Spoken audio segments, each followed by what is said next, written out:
1 out of 4 in this week. Yeah. Oof. So just so everybody knows that's here. So we're just going to start in about 2 minutes. Today we have Meshaila and David from VITA, and we're going to talk about a report that VITA put out on the illicit market, impacts of upcoming vaping restrictions. Yesterday, we did a panel on women in vaping. You can go to our YouTube page, Rights for Vapers. You can see the video there. Tomorrow, we have Dr. Farsalinos. Oh my God, that's me saying it half Greek way, half English way. And that's tomorrow, so you can register there, and you can go to our website, rightsforvapers.com, or Vaping Saves Lives. So just let you all know.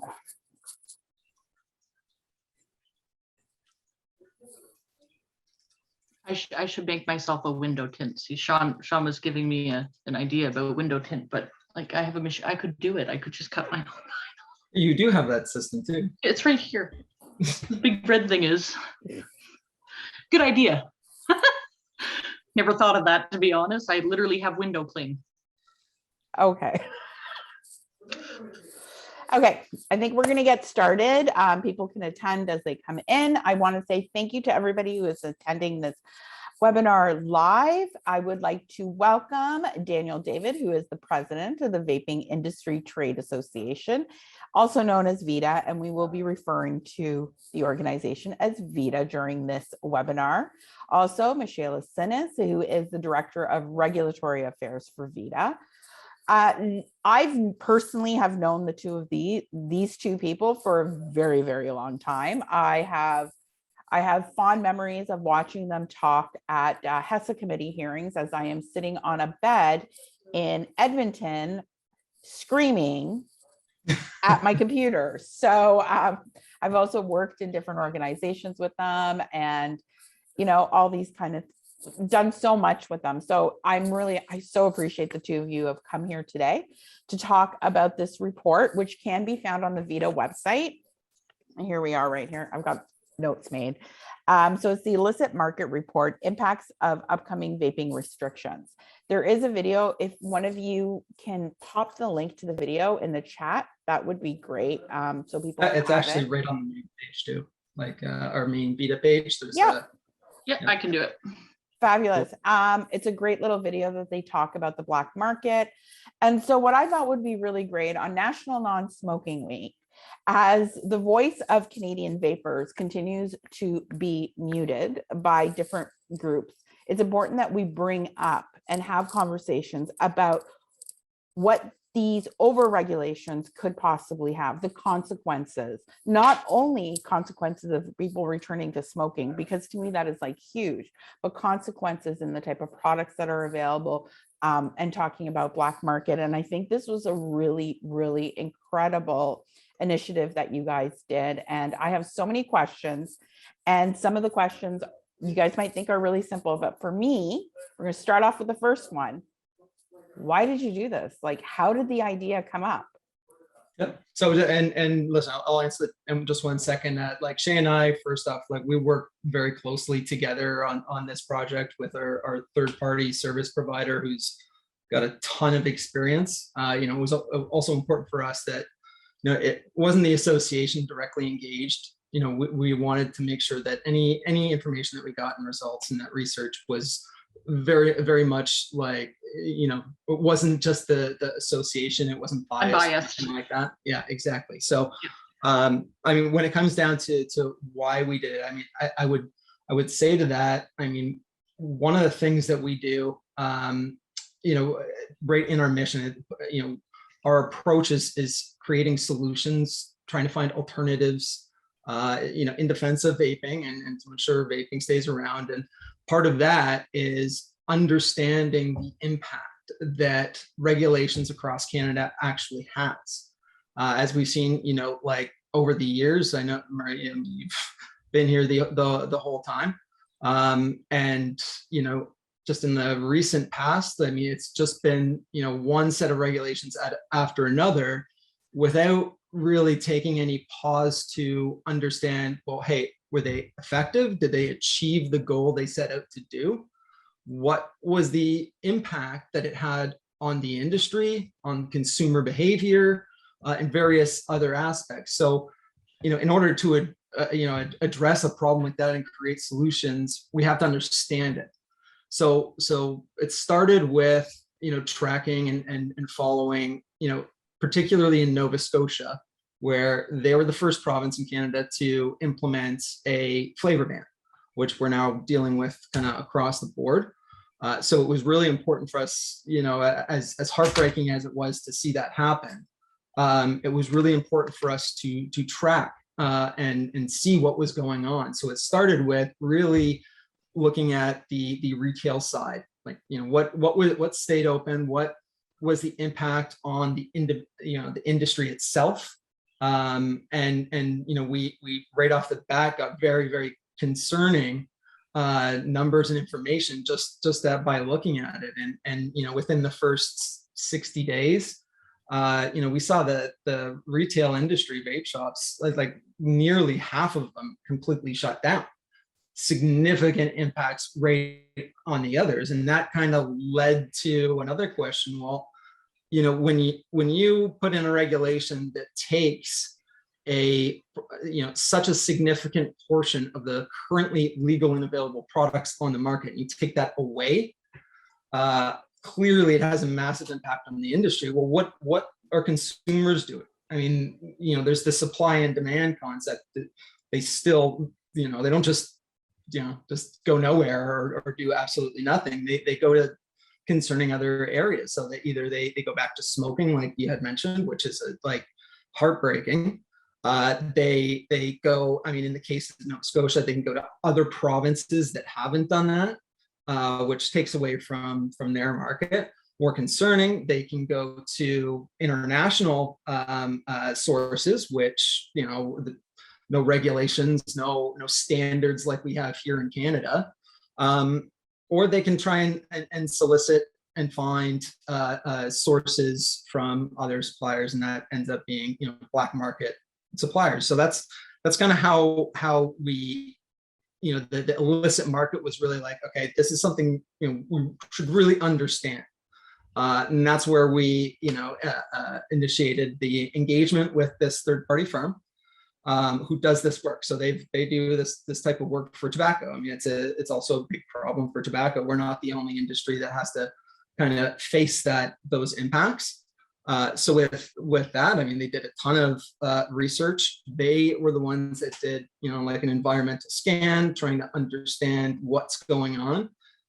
And especially it's not a simple kind of thing, because especially in Nova Scotia, you're sticking a flavor restriction on top of a nicotine cap, on top of a tax, while at the same time, there's enforcement challenges. You're putting all these, you don't know what each individual one is going to do, and what effect that has. And with the federal issue, with this federal proposal that goes into, all right across Canada, the proposal is to severely restrict all flavors right across the border. So it's more restrictive even than Nova Scotia in some senses, a lot of senses. But with the federal government doing that, well, this is a perfect opportunity to understand and articulate some of these points that are concerning. We didn't really understand before. We never really had an opportunity to investigate a situation like this, where a year had passed, a year of impact, a year of changes. So it gives us a really solid opportunity to articulate what that was, because sometimes, not sometimes, often, at least we don't see the government going to that length to understand. And if somebody doesn't, that's a problem, because these things have severe and significant consequences. Just I want to just jump in there. Yep. And something to reiterate, it was extremely important, like he said, to make sure that we had the confidential third party come in, not only to create that unbiased, but it was important to us to not understand the who. the who wasn't the purpose, it's the what and why. And that was something that we were able to achieve, which is why like we're not disclosing any of the businesses that they had visited, because that didn't matter. And that's something that we're very thankful for, and we were able to understand, because it really grew exponentially and a lot quicker than I think that we anticipated. And that was something very worrisome. But in order for us to be able to approach federal bodies with fact-based research, it was better not coming from us, because it would be biased, even if it wasn't. So that was very important. So it would be perceived. So what you guys did, what VITA did, you had a theory, right? You had a theory, a hypothesis. And then instead of you going to try and say, okay, let me work backwards now, what do I need to do to prove my hypothesis? You took your hypothesis and said, tell me if this hypothesis is true. That's how research happens. A lot of the things that we're seeing, and I will be as so bold and blunt to say, is that even our public health bodies are not using fact-based traditional ways of doing research, and everything is knee-jerk. It's a knee-jerk reaction. All the regulations that we're getting, even this flavor ban, and we know that the proposed flavor ban is just a mishmash of like zero thought process to it. Because if they properly did this, Health Canada should have been doing a research thing like this. The Public Health Agency of Canada, instead of taking their time to research research pharmacies offering this product, they should be researching what happens if we restrict more access. What happens when we remove access? What happens then? But none of that is being researched. And I applaud VITA for doing everything that they could do to make sure that this was unbiased. It was an arm's length away study. And we know, even with all the precautions that you've done, that people are going, detractors who don't appreciate the truth because it doesn't fit their narrative, so I'm just going to say thank you for doing this. I'm going to applaud you. I'm also going to say is that right now in 2022, reading this, I felt like it was 2010. Yes. And because this industry was started because of people like us here that no longer wanted what I used to call is the shoebox industry. Come to my shop and look what's inside my shoebox and buy your juice. And we tried to make it. And you look at manufacturers pushing the envelope. So where this industry and the people that are creating the e-liquid and selling the juice and the people that were there from the beginning are working to create these standards, and regulations are not allowing these standards to stay and building a black market. Flavors, we see it right now with nicotine strength. I have no idea how many people tell me they have 50 milligrams just down the street. I have no one to report it to. And I know that we're going to talk about enforcement as well. But here's the thing, I don't want someone to go back to smoking. I do think that, personally, I think Health Canada, and you guys don't have to comment on this. This is mine. Health Canada needs to take a strong pause, plant their feet firmly on the ground and say, let's see what's going on. We cannot move forward. We need to take step backs. I can agree with that. Couldn't agree more. Because and that's part of the point here is this is integral research. We need to understand. We have a unique opportunity to understand it. We're proposing something across the entire country that's going to affect. We have over 1 million vapors in this country. It affects the proposed affects every single one of them. There's not a product that's not going to change. It may be for the minority, it might be very slight, but everything changes. Yep. Why aren't we taking more of an opportunity to understand what that change is going to be? Because when the government does these kinds of things and they propose it, they do actually put a lot of work in it. They go out and they do similar type of work where they go to a third-party company who does will do surveys and try and understand it. But when it comes down to taking away so many products and what that impact is on the illicit market, it's like, well, why are we already? I mean, it wasn't even, I don't even think it was a year not even a year after the nicotine cap, that we did, we proposed, by we, I mean, Canada proposed to do this change to flavors. Yeah. But if they're both trying to achieve the same goal, and that core goal is to prevent youth uptake, then why aren't we taking a pause, like you said, a pause to understand if that measure worked before we do something that's going to even more significantly impact the entire country, which has far more far-reaching impact, because it like now there's no source in Canada. Like it just magnifies the issue so much when you do it at a federal level as opposed to provincial. There's this chance here. So anyway, long way of saying completely agree with you. Yeah, and it reinstates exactly why we did it, is because as much work as they do, sometimes they're not looking in the right place, or they're looking in the obvious place. And it was important to us who understand, like, this is how the industry started, this is where we're at now, go back where it started. And without barely any direction, and I mean that, they were able to get all the information that they did in a very quick time, and really expose what we already knew, but to give us that confirmation without us having to be involved. Because, like, for me, Nova Scotia is my heartstring. That's home. It will always be home. So seeing what happened there, of course, affected me. Like, you understand. So we empathize with the shop owners 100%. And at that point, it's important for us to have that data. I think some of these percentages here are really key. So like we can actually, what this does is actually say, here's Nova Scotia, this can represent all of Canada.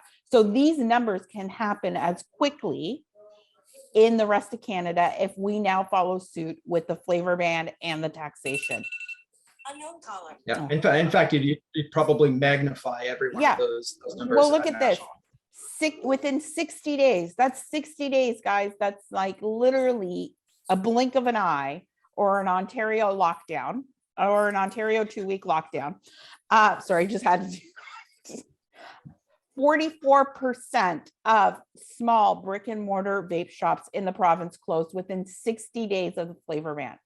60 days. Just think back how quickly 60 days goes by.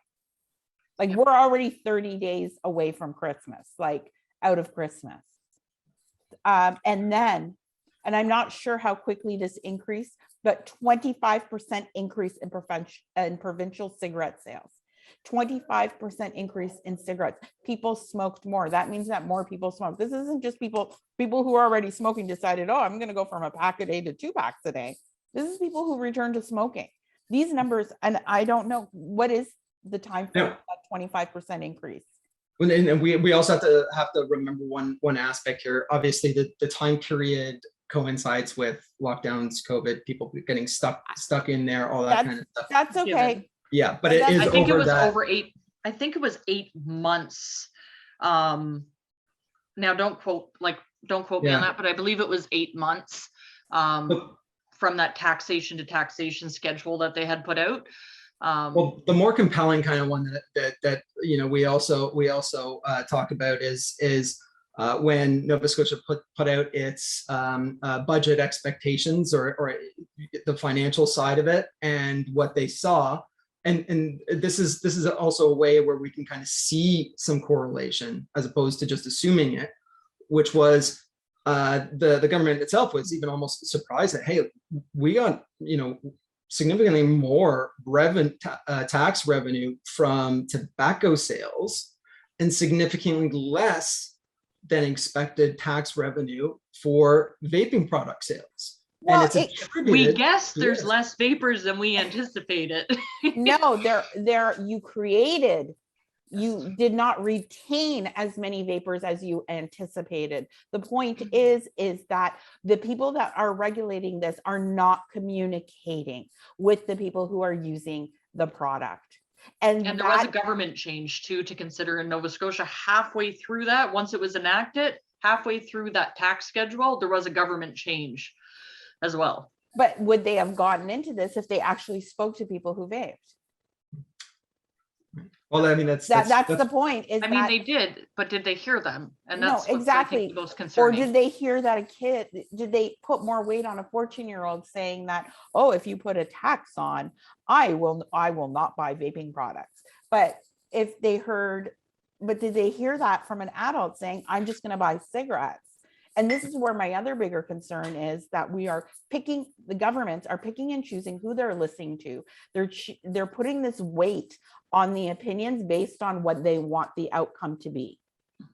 And fortunately for us, and I say this fortunately, but it's unfortunately, but fortunately for us, what we have been telling governments over and over and over and over again happened in Nova Scotia. You remove access, you tax it, you make it less accessible, especially to marginalized communities. Yep. Poor, And- like people, and we were talking about this in Women in Vaping, people who need access to tobacco harm reduction, they're making it much more difficult for them. So, sorry, I went on my rampage there. No, Yep. it's okay.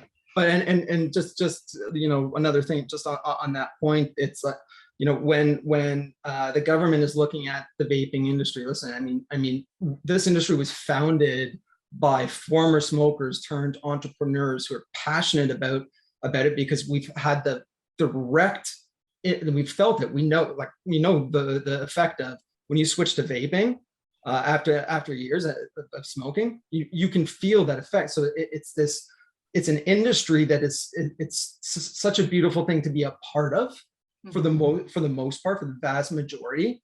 But we still get this shade over us, like we're the same as the 1950s tobacco companies, and we were the ones as an industry that pushed for regulations. We self-regulated. We're not against regulations. We want them.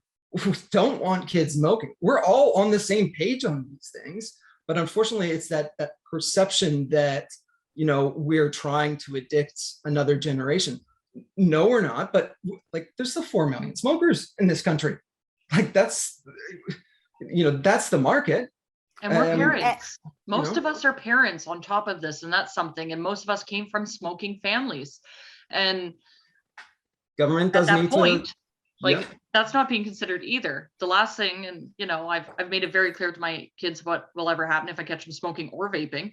They're aware. But at the same time, they ignore that fact as well. They forget that we aren't big industry. And it's something that's very important that they do understand, that we are mom and pa, literally. I've got 2 really great comments here in the chat. So I just want to say, I love talking to both of you. It's so much fun. I feel like we're on a call. This is pretty much how we talk. If we all get into a fight at some point, don't worry about it. We got over it halfway through fighting. Jackie said, adult consumers want fair access, safe products, safe ingredients. As with all things, we want safer things. And that's the thing, is that this is why we have such a loyal consumer base in Canada. The people who use vaping products are actually the people who sell vaping products. Yeah. But one of those consequences, though, is with the hyper focus on a singular issue like youth uptake, and constant regulatory changes, we get distracted from all the moving everything forward, like manufacturing standards. We have some, they're not done. Comparative and relative harm statements. There's so many other things that we should be able to be doing which improve the safety profile and quality of the products that we sell, but it's this constant distraction of fighting for the industry just to survive, and it takes that energy away from other things that really are important, that we could do while we're trying to understand what the impact of your last regulation was. So it's a consequence, one of those unintended ones that doesn't get talked about much, but it's very real. It is, because like I remember from the beginning, back in the ECTA days, ECTA like was working on what's inside the e-liquid? What do we remove? And the reason why we have cleaner e-liquid than we did in 2009, especially in Canada, because the standard was set. And instead of looking at us as the leaders of, as the people, there was a shift where we were told we don't know. And my biggest fear, and I'm going to put my tinfoil hat on and become that person, but I truly 100% believe it has been the pharmaceutical industry from day one that has been pushing this because they do see the value. And then the studies are coming out saying that they do see the value of electronic cigarettes being impactful. What they don't want to admit, and they're switching this around, is that it is the vape shops, it is the independent vape shop that are making that connection. Now they want to come in and take it away. And, you know, they already created the opiate crisis. No offense, like I'm going to say that, like poor pharma practices created that. What makes them think that they can do a better job keeping it up from youth? And yeah, I'm not here to ask you guys to answer that question because but what I'm saying that's not our wheelhouse. Yeah, but you're just seeing this over and over and over again. And, you know, instead of working together and we all work together to create the ease of it being a consumer's product, will always return to the black market. And when we're in a black market where no one's watching over what people are doing, we don't know what's in that product. You don't know where people are getting. Are they getting an oil-based flavoring? Are they getting a water-based flavoring? And that's where issues will happen. And what are some of the biggest things that could happen in a black market? Well, that's, you know, there's plenty of concerns surrounding that, especially with how fast it is growing. But on top of the closure of small businesses and the reduced access for adult vapors, and safe access for adult vapors too, because you never know who you're going to meet online and what they may want to prove with that product. You know, we're looking at reducing manufacturing standards. The guy that's making it on his kitchen counter, he may not have any malice, but he may not understand proper sanitation measures. You know, so it goes above, not only do they not understand that we need certain grade materials. Now this product has an unintended consequence of it creating a health crisis, which we saw when other industries used oil-based products and a valley arose. You know, so it poses that massive health risk, and it brings personal liability as well. So this is one of the things or a few of the things, I suppose, that are concerning, as well as, say, people who decide to pick up vaping and they don't go through vape shops, and they're accessing, you know, illicit markets that don't have warnings. They don't understand those little bits of information, how much nicotine they're using, what's inside of their liquid. This is important. And like you said earlier, and I love that you touch base on that, you know, we fought so hard to get regulations, and now we seem to be taking jumps back, not even steps back, jumps back in reverse right now. And that we're opening a door that we fought so hard to close. This was so huge, and ECTA led that mission at the beginning to make sure that there's removal of diacetyl and other things, and acetone and whatnot from liquids. And we did that without question, because we want a product that's less harmful. This is reduced risk, and it is this for a reason. So for the magnitude of issues that can arise from illicit market, it also penalizes the legal marketplace that wants nothing more than to just share something that worked after trying many things that may have not.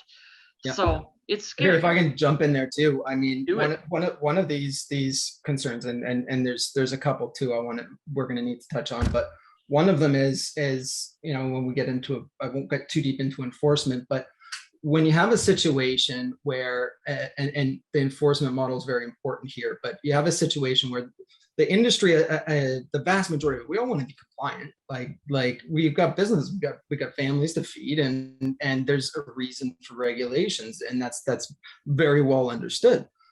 But one of the challenges is, if you put regulations in place like this without sufficient thought and preparation into their enforcement, we start to see these major issues where it's the companies that want most to be compliant and to follow the law that are penalized.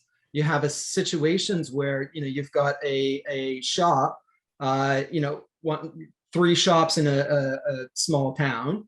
Well, if one of those guys like, oh, you know what, I know this person, and I feel bad just depriving her of the product that she uses, and for whatever reason, they make that choice. One of the fundamental, and what we've seen is what they do is that takes and it siphons off the market share for the compliant businesses. So then it adds another level of difficulty for the part of the industry that really is trying its best to be compliant and to remain compliant. But what we've seen, and a big part of this black market and the report, is this issue with the enforcement. We saw the audit that happened in Saskatchewan, where they took a look at this issue and were very clear, like, that's not sufficient. You're taking way too long between when you identify a problem and when you tell the company of the problem. You're also not doing the follow-ups, or the follow-ups are so far apart. So you're not checking back to make sure it was done. And there's a lot of reasons for that, but and a big one certainly is this lack of additional resources for enforcement to do that. Where are the additional enforcement officers? They're still operating on the exact same enforcement model that they use for conventional like tobacco products. But with vape shops, it's a separate industry, and you're stretching them thin. So the enforcement officers are struggling, the businesses are struggling, and more and more restrictive measures are creating this perfect storm, this gift to an illicit, and not just illicit in the terms of non-compliant, but like intentionally, all right, screw all the rules. I'm gonna double or triple the margin of the legit industry by cutting corners on all this. And we see this trend that, these people are criminals. They're involved with other criminal activity. It's not, look at organized crime. A big part of the things that they do are legal products, but done that are illicit. Tobacco is a very good example. They take advantage of the consumer demand, and they find it, and they do it in the quickest and easiest and sometimes dirtiest way. Quick and dirty. Like, there's a reason why that saying is. I think one of the biggest things is that, as my concern, and I said this to people, I said, listen, up till October, you're still going to find 50 milligrams out there. People are going to sell it. Chances are it's going to be a safe product. It's probably overstocked. After October, be mindful and be wary. Come back to me of where this product is coming from, because manufacturers in Canada that are following, and I am confident to say 100% of manufacturers of e-liquid in Canada are not selling directly to Canadian shops. So we don't know what happens in the background, but once you're starting to get that 50 milligrams, you're putting yourself at risk. These are your lungs. Take care of them. We will figure it out. We are adaptable. We work with people. And that, to me, is the truth, because, we're at the point now that you can't guarantee that the liquid that you're buying at over 20 milligrams in this country is of the same quality of the liquid that is of 20 milligrams. And obviously it wouldn't be with the same ethics. Well, let me just, if I can comment on that piece, because there's an important aspect there. When we're talking about the nicotine thing, and it was actually part of this process that we did. And when we made our submissions as an industry to Health Canada, that okay, listen, there's some very major things that you need to be concerned about that should be changed. One of them was, we have a situation here, again, over 1 million adult users of vaping products. It's something like 72% or 68%, something in this very high range of all vape products that contain nicotine were over the 20 milligram cap. Now, when the government put through those final regulations, they gave manufacturers 15 days to cease all sale. They gave retailers an additional 15 days. So now you have a situation where you've got products across the country that are now being restricted and pulled down by, what was it, like 70% or something like that. It went from 66 all the way down to 20. You've got all that inventory across an entire country, and you're giving 30 days to do something, or to start complying, because nobody starts complying to a regulatory proposal because they change. So when you drop a regulation like that, guess what? It shouldn't be a surprise that there's a huge volume of inventory that gets dumped. And where does it go? Don't forget, in Nova Scotia, on top of that, amidst that ban, they had to close their shops because of COVID protocols. A lot of them do not have websites, and some of them were unable to do curbside pickup. So when you look at that, not only was it a terrible thing that happened overall, but there was no fair shot for those vendors to be able to deplete their product and be able to make their money back, which is awful because they're already facing a massive hit to the economy, just with the restrictions going in place and having to close their businesses. So all of it, it's very and on sad. top of that, for the consumers, there was no opportunity for people who needed that 50 milligrams to stock up and work on a plan to mitigate their e-liquid. Like, here's the thing. Just as bad as it is for shop owners with the lockdowns, with removing that, when 100%. You have less than 30 days to ensure that every single one of your customers, and I can tell you, shops across this country were communicating this with their customers day in, day out, making sure that they had their access, because the difference between an independent vape shop owner and someone that works at a gas station is, the majority of us are you. The majority of people who own vape shops are former smokers who are smoke-free with vaping. Please use that hashtag on social media, smoke-free with vaping. That's our hashtag for this week. And we did our darndest. Oh my God, I'm so wholesome. We did our darndest to communicate that with everybody that we could. Let everybody know that this is happening. You have 30 days. I think it was July 15th was the cutoff date. Let's get it out there. And when we took the tour and we went on the tour, the vape tour, that was just after, like a month later, and we saw people struggling. So we went from people who were good at 50 mil, oh, vapor just walked by, at 50 milligrams of nicotine, that were then becoming dual users at 20 milligrams. And yes, as an industry, we adapted because of our customers. And here's the thing, it's, money is one thing, but most shop owners have an invested interest in the success of someone being smoke-free. That doesn't come because you work at the Lung Association for a salary that only you have the vested interest to have someone have a safer product. That comes from the time and effort that we sit and we speak with every single customer. And it is so insulting when you see these people who are supposed to enforce, when they go on the radio and talk about oil-based products, when they walk into a shop and tell you that 3 milligrams is illegal because they don't understand the difference between 3% and 3 milligrams. Guys, I just want to say that. That's all. Sorry. But you ever, when you're walking through a parking lot, all of a sudden manage to pass 10 vapors and they're not together, they're just walking, and you're like, I did that?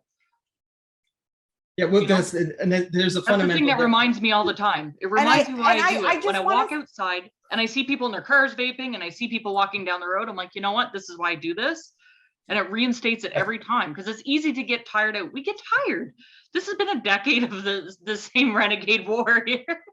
And But- here's the thing is that I have this other sense, and I'm telling you this now, and I'm sure each of you will feel this, is when you see someone that you knew who vaped and they went back to smoking, Heartbreaking. you feel responsible. You have an ownership. Yep. You take things. Do you really think that Dr. Andrew Pipe today, who discluded all these people from the Ontario smoking cessation, have any sense of ownership over the fact that they've made comments and have forced a narrative that have encouraged people who were smoke-free with vaping to return to smoking? They don't take that responsibility like we do. And that is the difference. That is a huge difference. It's easy, else, like to be passionate about someone. You know what it's done for you. You've seen it, what it's done for family members. You've heard the stories. You've got the hugs, and it gets, okay, you can classify it as anecdotal all you want, but there's still a million vapors that rely on these products. Look at the movement. Look at what you guys are doing with rights for vapors. I mean, in the 50s and 60s, when they were going through tobacco and the challenges there, was there this grassroots movement? Did we have anything remotely close to what this is? No, like this is run by passionate people that know, whether antidote or not, what the benefit is and believe in it and volunteer their time. You're a business owner. Look at how much time you spend on advocacy. And just like Shana, we've done this for so many years, but there's a reason for that. And sometimes I think it would be good for the opposition to ask, well, why would they be doing all of this and putting so much time in? Obviously there's a business and a vested interest, but it's got to be more than that. And it is. The other thing, with a black market, and I don't know if you guys touched upon this, is it creates a stigma. It creates a sense of shame. And anyone who has to go to a black market to buy a product that will keep them at a quality of life that is better than when they're smoking should not have to deal with shame, stigma, and fear. And that's the worst thing for consumers and for people who want, and the public health agency, smoking is an addiction or it's not an addiction. Make up your mind, because it can't be that bad for just kids, but it's that bad for kids, but it's not that bad for adults. Make up your mind, because what you're saying about kids, you need to use that same amount of passion when it comes to adult smoking and creating their parents, their grandparents. And what we need to do is realize that a black market for consumers creates shame and stigma. And you know what? They should not feel that way. And we should not continue to marginalize people who smoke in this country. But we are allowing it through every single regulation that leads to a bigger black market. It leads to a less safe product. We're going backwards. We are encouraging safe supply for cocaine and opiates, yet what we're doing through regulations is creating a less safe supply for nicotine. Yeah, barriers for vaping products. I mean, there are so many really concerning aspects of black market, and it's bad for everybody on all sides. It's actually an easy thing to come together to say, okay, we can all agree we don't want teens kids just vaping.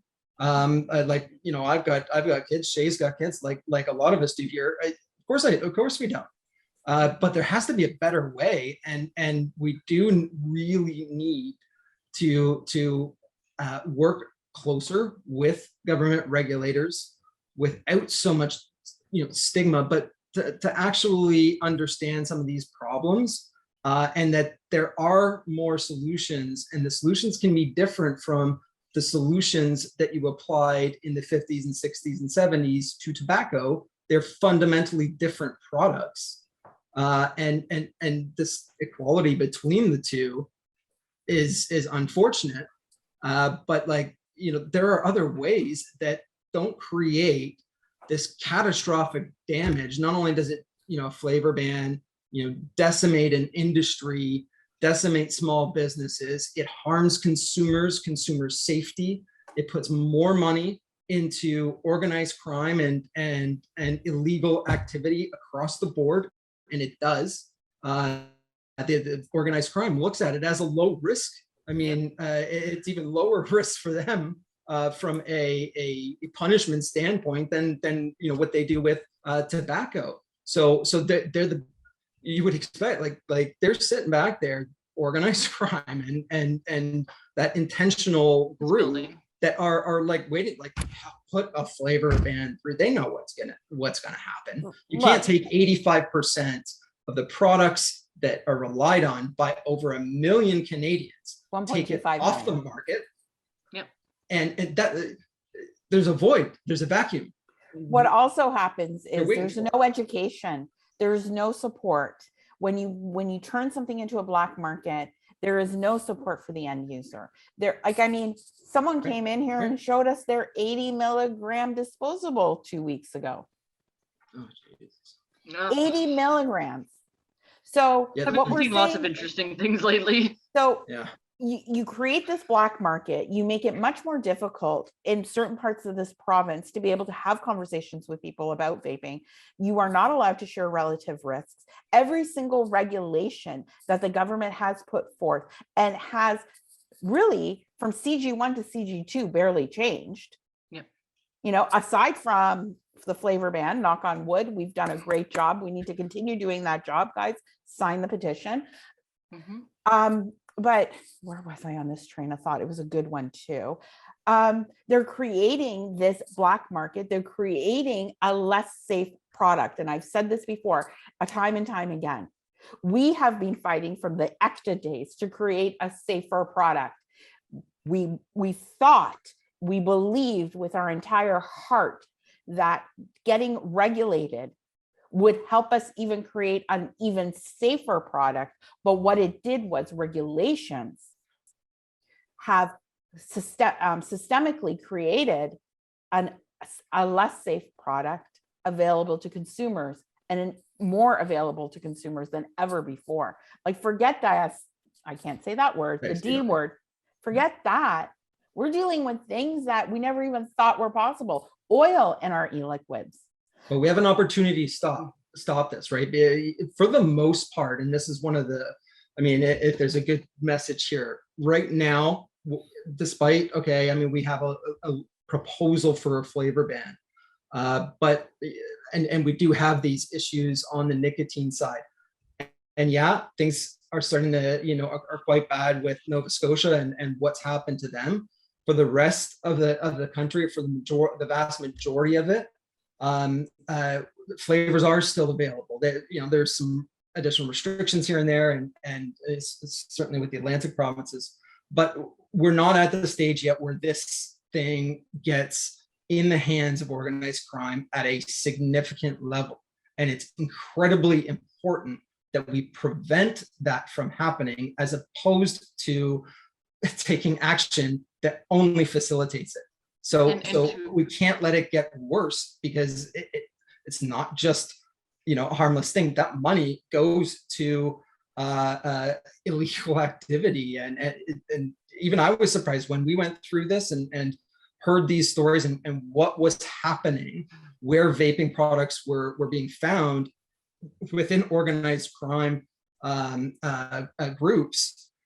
I was shocked that this money, and there was even a point in the video, and there was some contention over it, where it's like, illegal weaponry, but also terrorism financing. But guess what? Organized crime that they do that does happen, and right now it's not at a tremendous scale. But if we do move forward with what's proposed, it certainly will. That's clear. What happened in Nova Scotia is and it's as bad as that is, doing this across the country in the way that it's so much worse. so much worse. And I'm for gonna those that add a don't little- live- oh, sorry, go ahead. Sorry, I was just gonna add a little humor here for the old school vapors. So what you're saying is a black market supplier is not gonna organize and fund a cloud competition?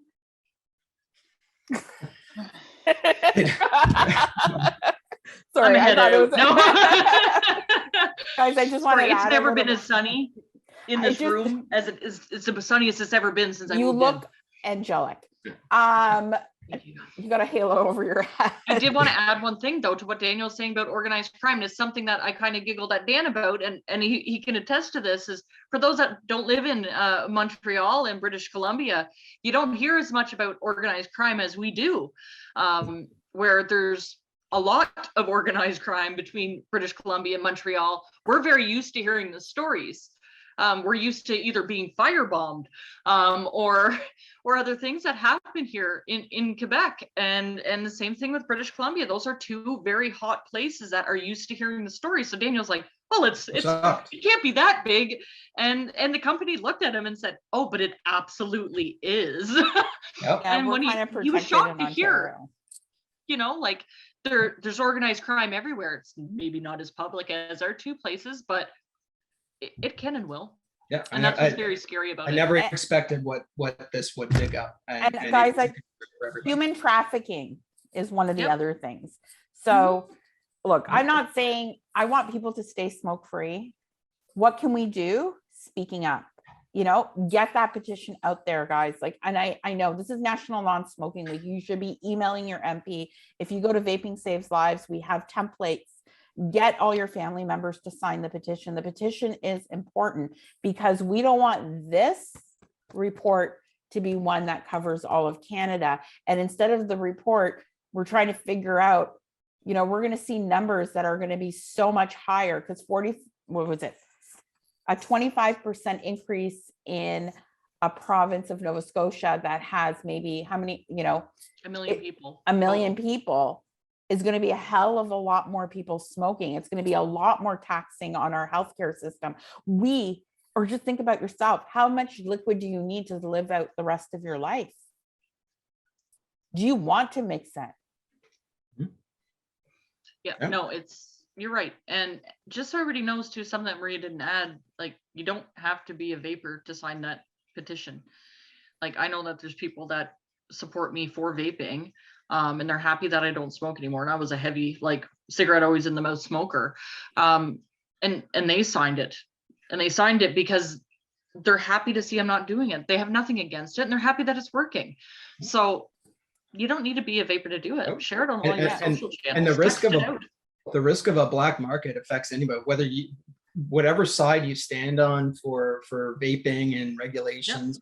It affects everybody, and it's so important that we don't cross that line and go there where there's an opportunity here, but there have to be alternative approaches to just constantly new regulations being dropped, severely restrictive ones, so anybody that has any respect for the rule of law and moral character, like a black market, the funding is not going to be good for anybody. It just makes things so much worse. Guys, if you head over to vapingsaveslives.ca, you'll go in and you'll see on every day on our website there that we created, you can click on all the calls to action and you can copy and paste something that you can text, send to your Facebook friends, send to your Twitter friends. Literally copy and paste it. We've made it so easy with the link in there, forward it off. You'd be surprised how many people, I'm sure, for me, Christmas, we celebrated with 5 family members. I got all 5 family members in the house to sign it. I send Facebook messages. I just go through my whole list. Did you threaten to withhold their presents? No, I can't do that. But you know what? I think just share with friends and family. Just do it. Now we do have a Q&A. Thank you guys for joining in on this. This is fun. Mm-hmm. Yep. Really fun. I love talking to you guys. It's so much fun. If anybody has any questions, pop them in the Q&A. We've got about 5 minutes left. Can you tell I'm at the shop? You can hear the phone. That even flew by. I know, because it's so much fun talking to you guys. We should just have our own show. I love doing this, guys. Tomorrow. Listen, I did vape shows for 4 years. I'm retired. Okay. No, I like the format. It's good. I like my webinars because I don't know. Zoom it's is nice. it's interactive. It's just not me talking. If anybody has any questions, I see all the chit chatter back and forth. Child resistant tanks. That was in a, you know, and that this is one of the challenges, and it applies to the black market as well, which is that, you know, it's not like they haven't been warned. We're telling them. I mean, in the case of flavors, we actually have empirical data. We can show them examples. So that's you know, important and critical for this effort. But none of it ever matters unless, like, you know, what we say and what we present are taken seriously. And it's always a challenge. We are a disruptive industry.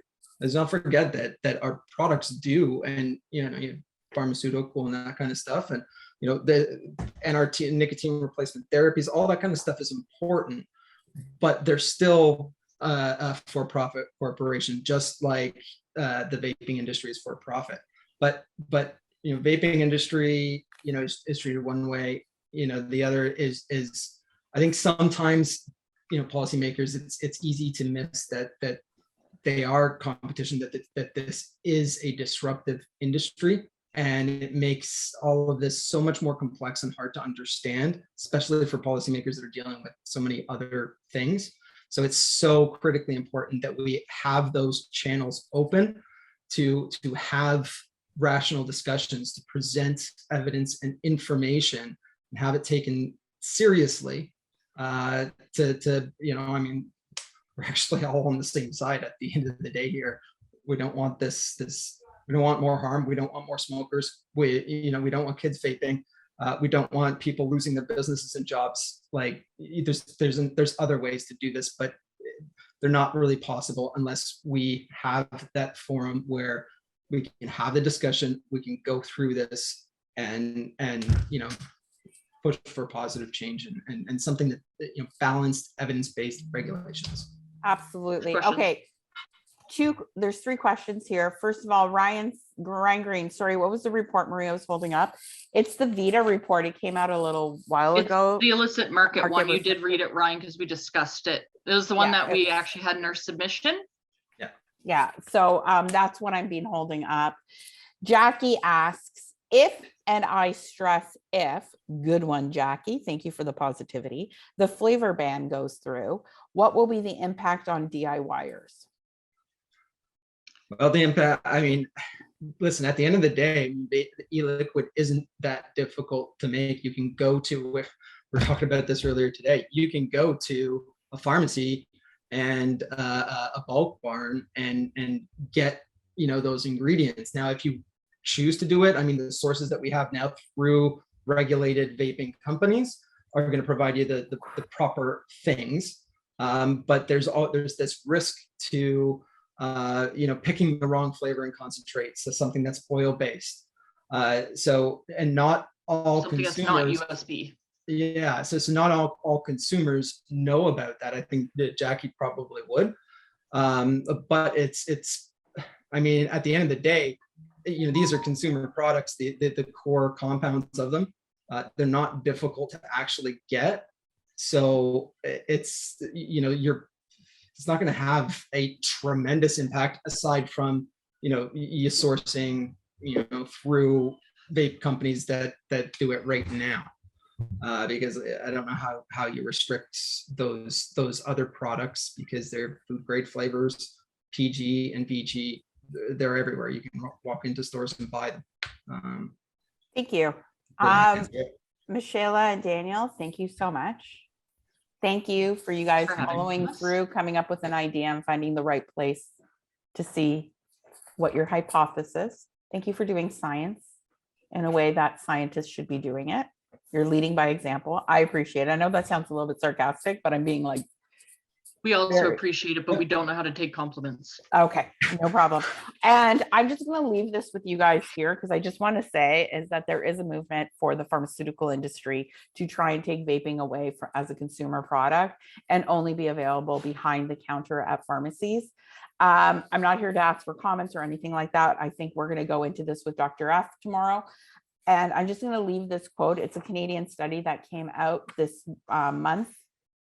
The results show that a policy change whereby ends were unavailable to Canadian population or unavailable to Canadian population or available through prescription only would likely increase population health and reduce healthcare costs.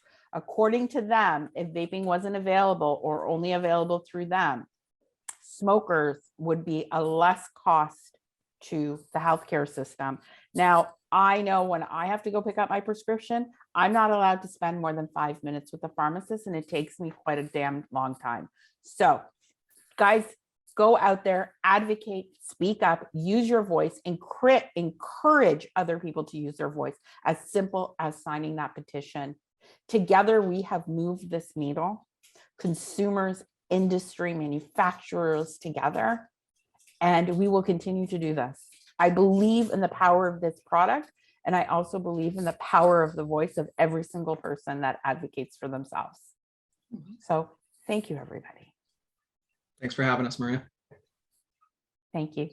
And Hi, we're, everybody. bye. Bye.